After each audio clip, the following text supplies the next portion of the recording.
Hey everyone, Brian Porter here. Welcome to the Porter Pickup Shop. I've got a quick video for you this morning.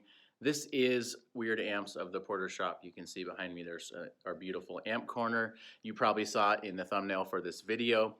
I want to talk a little bit about the amps in this shop. Now, we're not going to share any clips of the specific amps, but if there's something that you want to hear, let us know.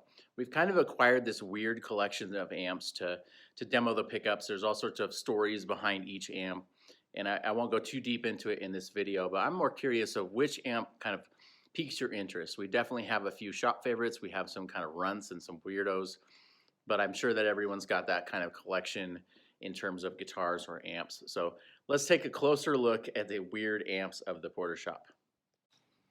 Okay, first up, definitely not a weird amp, and apologies to my friend John at Tyler Amps because they are not weird. This is probably one of our more normal amps in the shop. This is the Tyler JT14. Fantastic Princeton style tube amp, beautiful flame maple cabinet. This was actually featured in our NAMM show booth. Flip the camera around here. There's the NAMM show banner. And so we kind of had this, this beauty from Tyler Amps to feature in the NAMM show and just kind of in the showroom here. That is typically our go-to amp for testing and our go-to amp for just trying new pickups.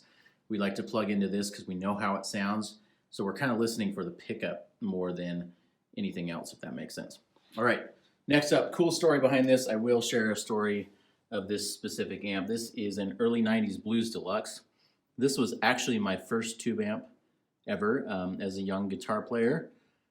I had a friend that I traded it to, and he brought it back within the last year or two, and it was super cool. It's kind of a blast from the past. He brought back this amp and my old DS1, and so it's kind of been cool to see it come back to the shop. Just a great, massive, clean headroom amp, fun amp to play around with.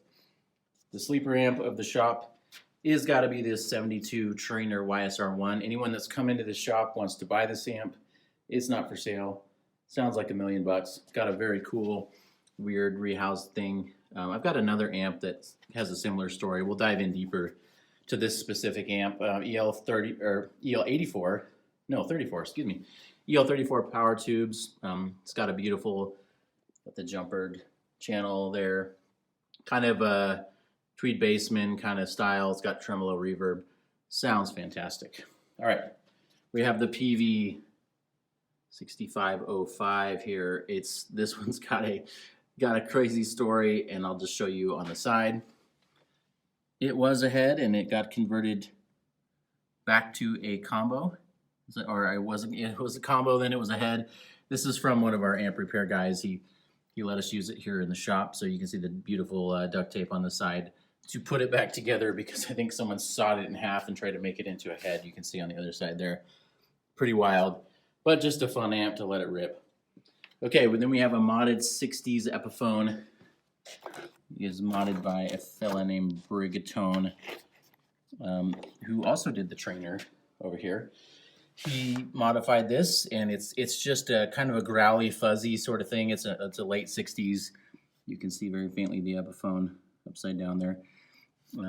He modified a whole bunch of stuff in this amp. It needs a little bit of service right now, but it sounds killer with P90s. It's just kind of a fuzzy and kind of wild. Next up is the Red Knob Super 60 from the 80s. Kind of has a really nasty sounding distortion, but kind of big, clean, and just a fun amp, a really decent tube amp. People don't like them because they have PCB boards, but it does sound pretty good. I think it has a really nice tone to it. All right, over here is just a basic Fender bass amp. This is for just testing bass stuff. We've got a couple basses in here for people to demo, so we'd rather have them, playing on an actual bass amp.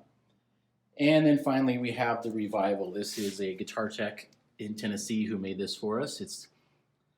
It's a 50 watt, and you can pull this to make it. This is more of a gainy type circuit on here, and it's also got a half wattage button on the back somewhere in there.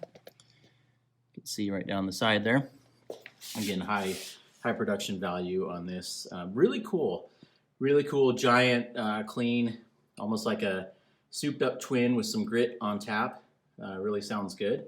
We probably will do some videos with this at some point too, but it's just a weird amp that we really love.